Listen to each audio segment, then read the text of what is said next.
Stop messing around, stop fooling around, stop delaying, stop procrastinating. Get up, get out, get it done. Everything is possible, nothing is a problem, and anything can be overcome. I just get my ass up out of bed, I get my shit together, and I get out and I start the fight. And that will transform you from a mere mortal into a superhuman being. I've never, ever, ever met anybody who told me that they got rich watching their IRA or their 401k.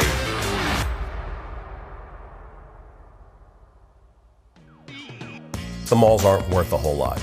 There's a whole lot of land. They're very well located. There's infrastructure that's there already. There's electric, water, sewer. There's roads. There's parking. I mean, there's all sorts of stuff that already exists on the site, but there's a bunch of empty stores and interior space. So what I see happening is developers purchasing failed and empty mall properties and going in front of local zoning boards and asking for variances to convert a previously commercially zoned site into a mixed use or a residential site. And they're getting the zoning approvals for that. You have to go with highest and best use. If you're a developer, if you're a zoning board, if you're a municipality, you have to consider highest and best for your properties. And these malls don't have much of a fighting chance in today's world unless we start to explore ways that they can become rezoned and repurposed for residential or mixed-use residential. I'm seeing that a lot. And right around where we're located, George, there's the Monmouth Mall, which is a huge campus, a big site comprised of a main structure that houses the mall, lots of pad sites, lots of infrastructure going to it, really well located right at the intersection of the Garden State Parkway and regional roads, Route 36, Route 34. So it's very easily accessible. People can get to and from a lot of places from where it's located, but it's just an empty mall. And it's going to be redeveloped and repurposed, and it's going to include a very robust multifamily component. Once they get repurposed, these places are going to have sports fields, recreation facilities, and amenities. They're going to have playgrounds, they're going to have picnic areas, cookout areas, dog walking parks, things like this. These malls have little to no value beyond their raw land value. But then you have to add to that the cost to repurpose, rezone, architecture, engineering, planning, bringing more infrastructure in as may or may not be needed. It depends on the site. So I'd say land value minus all of your site costs and infrastructure costs to then bring you back up to raw land value is how these things are going to trade. Yeah, how likely do you think those hurdles are going to be traversed? You talked about zoning, you talked about expense. Yeah, they're hurdles. You have to do it. It's a heavy lift. That's what we say in our business. It's a heavy lift, or it's got hair on it, right? We have to deal with the hair or the lift. But we do that. I mean, people who are in real estate development have teams of engineers, planners, and architects and lawyers that can assemble an argument and present the argument to local and municipal zoning and planning boards and get approvals and argue and fight for approvals. This is what we do. And, a lot of times it works out and you get those approvals. Sometimes you don't get the approvals, but you have to know how to embark on it. People know how to do it, and they do it quite well. These mall properties are significant sources of revenues for the towns and municipalities where they're located. So the towns are forced to reevaluate. They can't have just another mall operator buy the property and tenant up the empty building with all sorts of shops and it's poof, a mall again. That's not going to happen.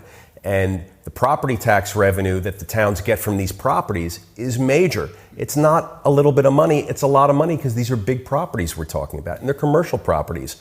And most of these towns have rateable bases that are more heavily focused and weighted on the commercial base. So, the towns are going to have to fight to keep this revenue, and the way they're going to do it is by granting zoning approvals to repurpose these properties into something that's going to generate revenue for the town. Otherwise, they're going to have a big problem. So everyone's motivated to find a solution, but once you get approvals, you got a whole other set of challenges that occur. I mean, now you're talking about what do you do with this building? It's a huge building that was put up for the purpose of housing commercial activity and movie theaters and retail. And do you keep it and then adaptively modify it to allow for multifamily to exist? I mean, that's a big construction cost. You're talking about a mall where there's common areas and walking space now being converted into somehow condos or apartments and adding floors. I mean, the structure has to be able to physically support that. If it doesn't, you may have to end up knocking down the mall. You have to knock down the building and just start over, which is okay if you're into it for land value minus, right? You have to be into it for land value minus the cost to come up to land value. Then you may end up being okay completely demolishing the mall structure that's there and just starting from afresh. And I think a lot of people are doing that. Yeah, do you think we'll see that more than the adaptation model? I do. Yeah. It's hard to adapt a mall to all of a sudden become an apartment building. Yeah, I know plumbing and windows are the main components that I'm hearing. You're talking about light and air. You're talking about just comfort and livability. And, malls weren't built for that. It's going to be really, really tough to just adapt a big honking concrete mall in the middle of a bunch of acres and just go up and say, hey, look at our brand new high rise. It's going to be tough. Yeah, the heavy lift. Tax season is upon us. Great. Right? So I was curious, in your opinion, what do financially educated people know about taxes that, the rest of us may not? I think a lot. Your question really cuts to the core of one of the things that I love to talk about, which is getting financially educated and becoming savvy on all these kinds of topics that you never really learn about. Look, you don't have to be a high income earner to know about tax code and how to do taxes. People that don't make a lot of money can really know a lot about that, and people that own businesses can know a lot about that, and entrepreneurs can know a lot about that, employees can know, everybody can know. So number one, it's how you earn your money. There's different classes of how to earn income. You can earn income as an employee, you can earn income as a business owner, you can earn income as an investor. There's all these different ways, and they're all taxed differently. The highest tax class of income that you could possibly have is as a W-2 employee. If you get a W-2 at the end of the year, you're paying 30 to 40% of your money, in most cases, on taxes. If you own businesses, or if you own real estate, or if you own investments that are passive and throwing off income, you could pay little to no taxes. Next, George, is the various components to the U.S. tax code. These things include write-offs, they include deductions, they include all sorts of benefits for various types of assets that you might own. If you own a home, you can write off mortgage interest and taxes in most cases. If you're a small business or you're a sole proprietor or you're an independent contractor or freelancer, there's going to be benefits that you have if you organize and form under an LLC or some other entity that allows you to operate your business and earn money into the LLC or entity and pay yourself a salary. And you can look this up. It's widely publicized and widely out there. So, but seek that kind of information out. Become educated. If you don't know, you don't know, and you're going to pay more taxes than you should pay. Real estate is the most tax favorable asset class, and it's the most tax favorable way to earn income.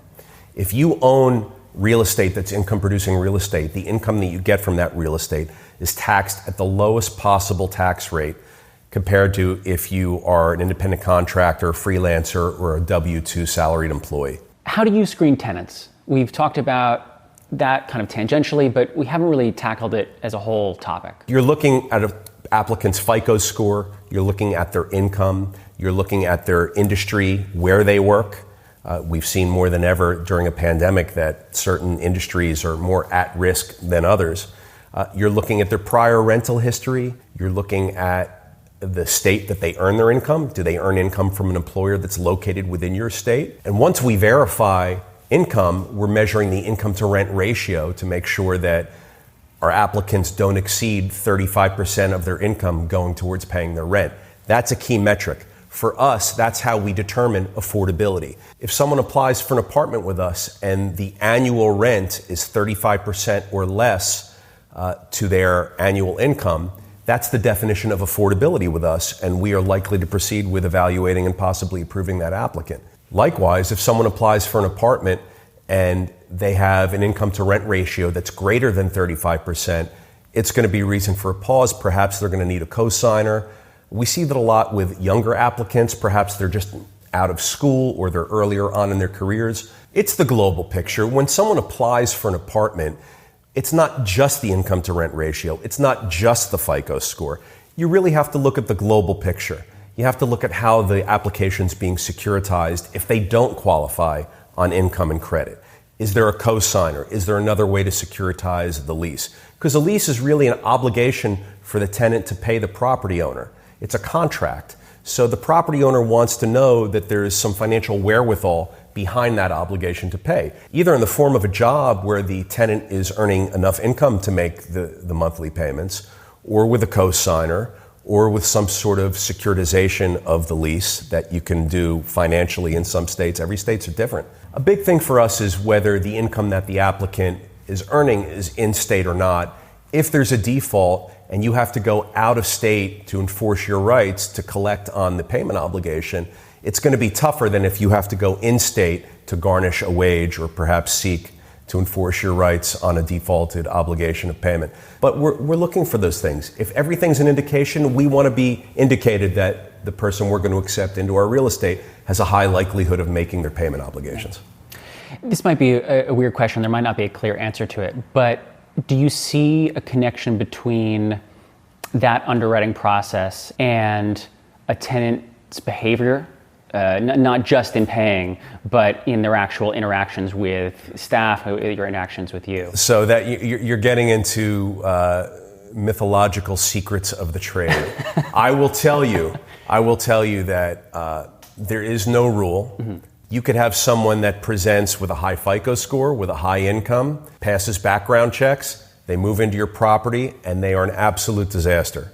I think everybody in our business can attest to that situation having occurred.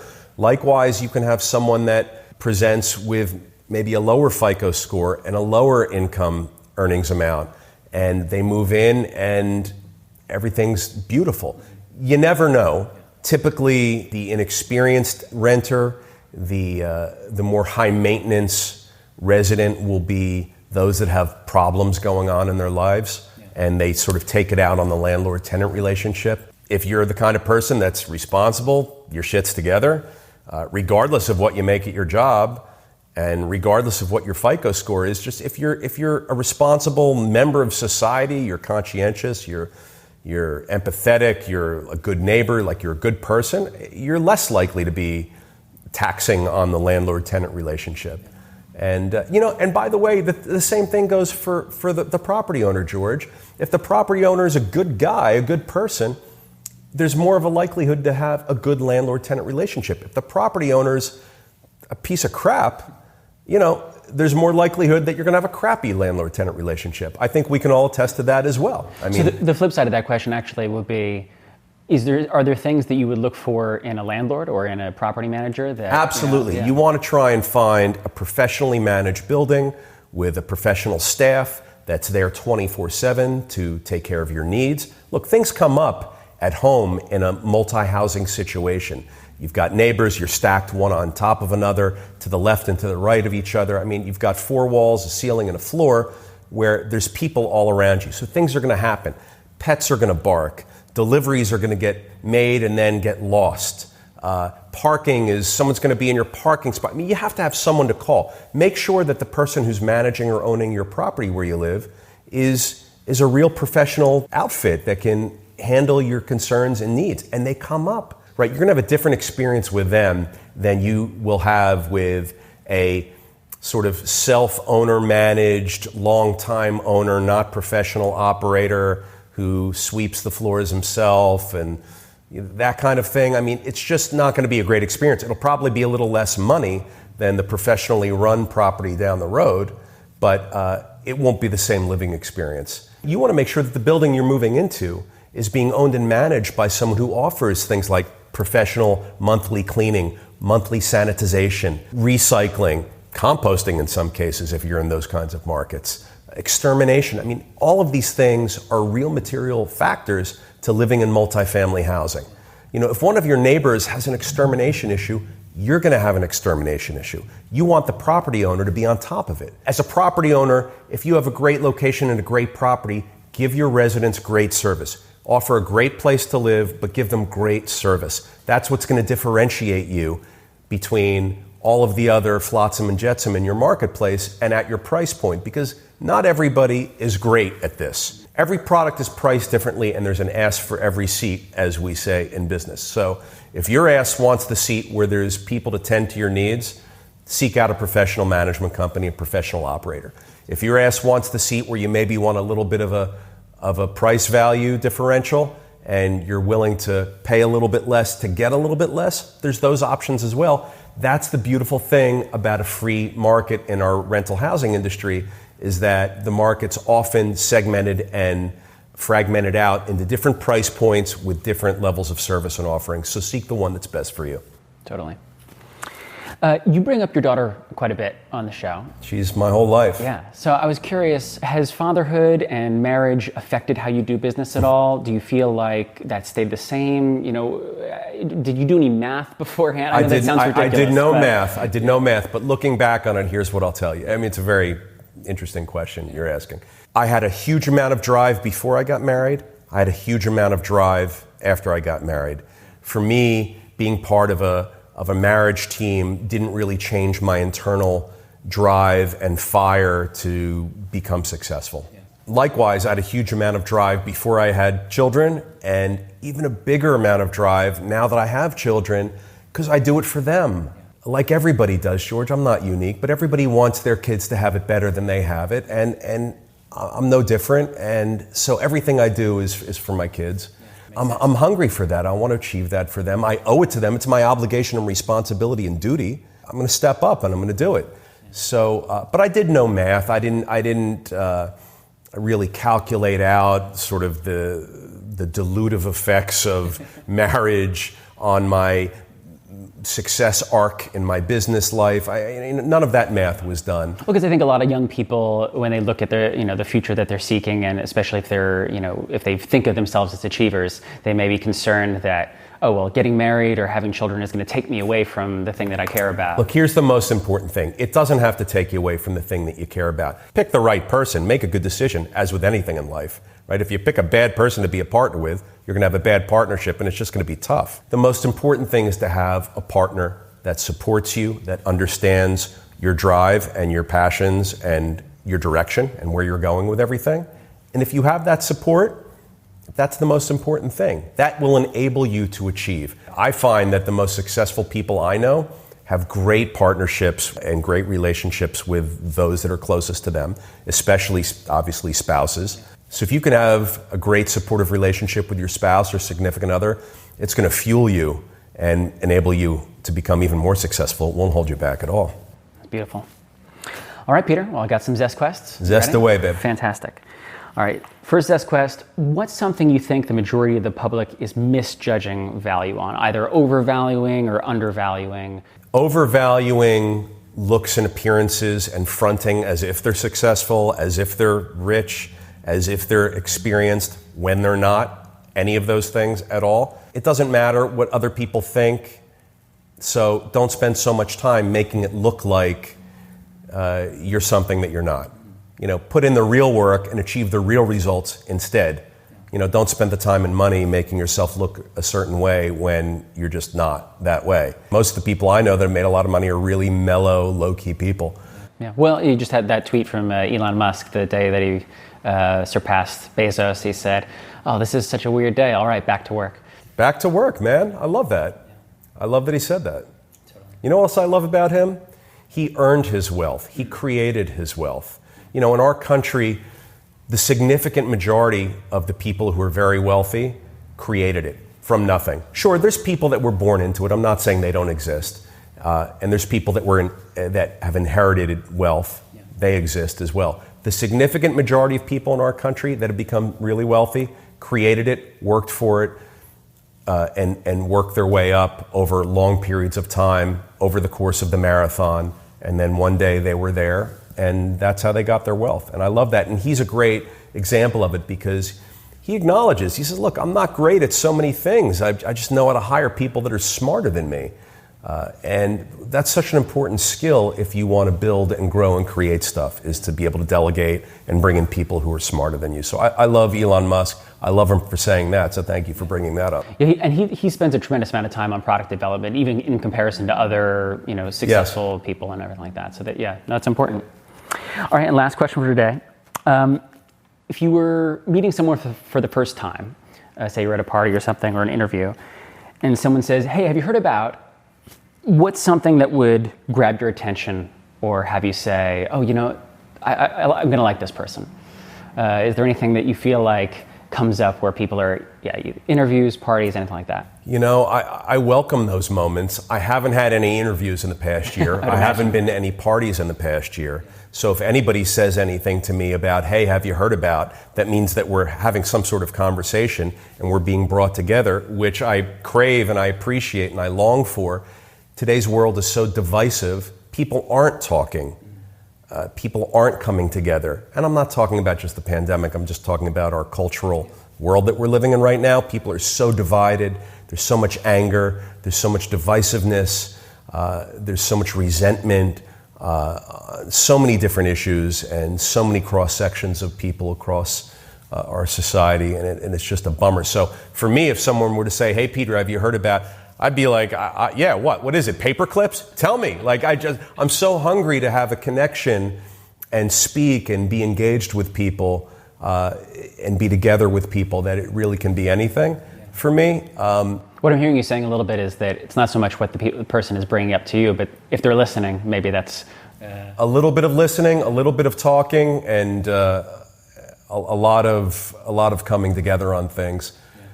Just to me, I'm seeing so much coming apart right now. I want to see more coming together. So anytime someone would say to me, hey, Peter, have you heard, I'm in on that. I want to listen. I want to talk about it, whatever it is. Yeah, sounds great. Yeah. What are you finding, George? What are you hearing? Man. What am I hearing?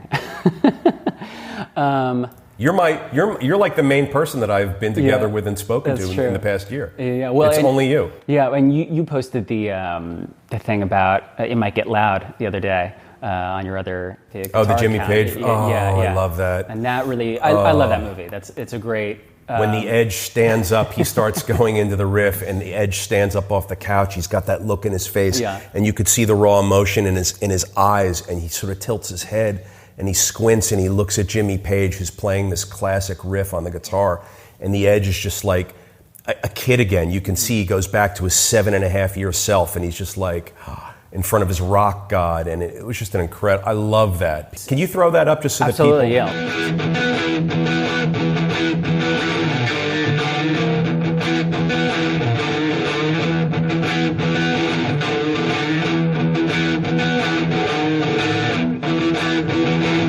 For those that haven't seen it, It Might Get Loud is following Jack White, Jimmy Page, and The Edge, and their kind of careers as guitarists, and they all overlap in an interesting and exciting way, I feel like. On that same note, I watched the Bee Gees documentary recently, and there was a portion of that film that focused on the forming of the band that went on to be the Bee Gees band and support the Bee Gees through this massive run of hits. And it started with the Saturday Night Fever soundtrack, and there's the song How Deep Is Your Love, which is just a beautiful, incredible song.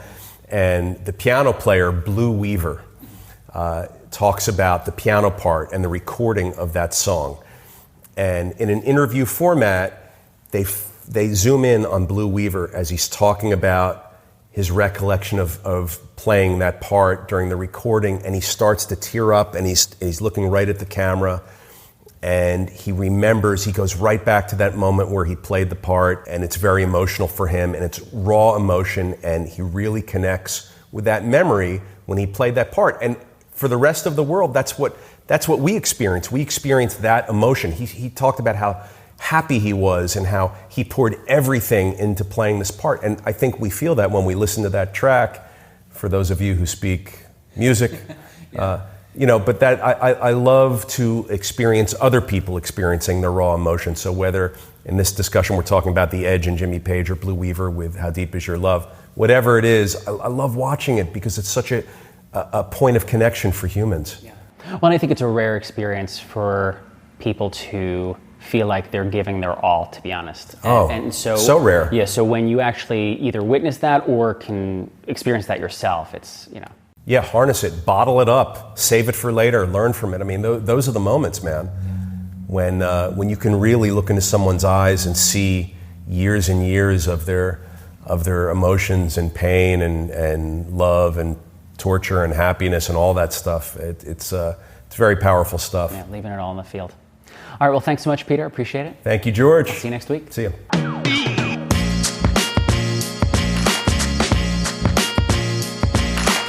If you like what you just heard, you can subscribe to The Daily Cash Flow on iTunes or wherever you listen to podcasts. And we'd love it if you left us a review. You can follow us on Twitter and Facebook at SiegelCap and on Instagram at Siegel.cap. As always, if you're an accredited investor, go to SiegelCapital.com and take our survey to see if you qualify to take part in one of our apartment building deals. That's SIEGEL Capital.com.